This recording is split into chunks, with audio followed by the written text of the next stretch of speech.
The thoughts that you call your thoughts are not your thoughts. They are the mind, not your mind, the mind. I know this sounds simplistic, but if you can start to identify that thoughts don't hurt you, it's the thoughts that are stressful that you believe that hurt you. It's no surprise that so many people today have a great deal of uncertainty about where life, the world, the economy is going. We're going through massive changes, and some of them are unprecedented. We haven't seen for 40, 50, 60, 70, 80 years. And yet at the same time, we inherently know that with all this change, there's opportunity, that there's a chance for our lives to be better than they've ever been. The transformations that are happening in science and technology can truly change the quality of our lives, the length of our lives, the way we experience life. And yet, day to day, most people live, I think, with a great deal of foreboding, a great deal of uncertainty. And so I thought it might be nice to just drop in for a couple of minutes and give you a couple of triggers to remind you what I know you know in your heart. And that is, we are not made to survive, we're made to thrive. Human beings, our spirit, our capacity to adapt, our ability to grow, our ability to learn with lightning-like speed, our ability to find a way to serve others, that calling inside of us that we have as a parent or as a friend or someone who truly cares, when we put our fear aside because there's something we want to serve greater than ourselves, we all have that ability to find that passion in our life.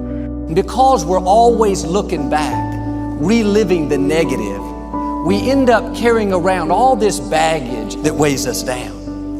One of the best things we can learn to do is drop it, let it go.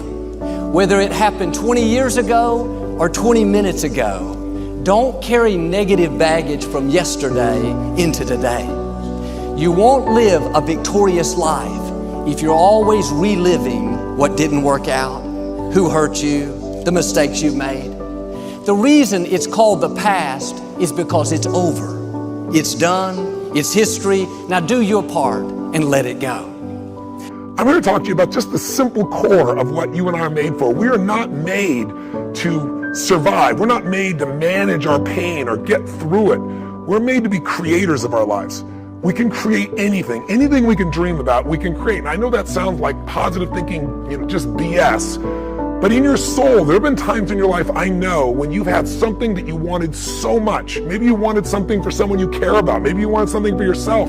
But you became so obsessed with something, achieving it, experiencing it, whether it was a transformation, in yourself, a change in your business, making a certain amount of money, getting a job, increase of some position increase.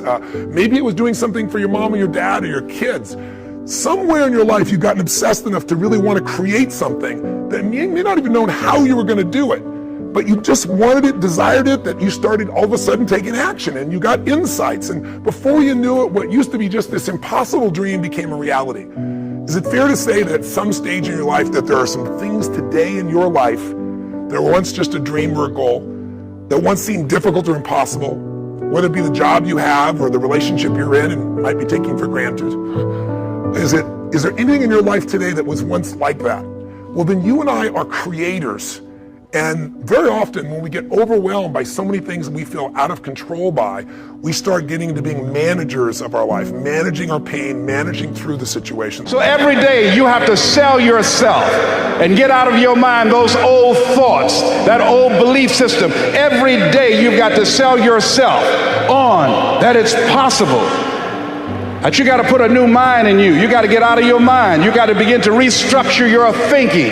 Every day, you've got to begin to recondition your mind. So my purpose here is to say, what does it take to thrive once again? The key to thriving is you've got to allow yourself to be able to take advantage of uncertainty. Yes, the world is uncertain right now. Uncertainty is change. Change is life. We both know that. We all know that. But if you and I are going to become masters, we have to understand that we don't have to work on change. Change is automatic. Progress is not. If you and I are going to make progress, whatever stage of the year you're looking at this, progress comes when you tell yourself the truth and you're able to feel the uncertainty and take action anyway.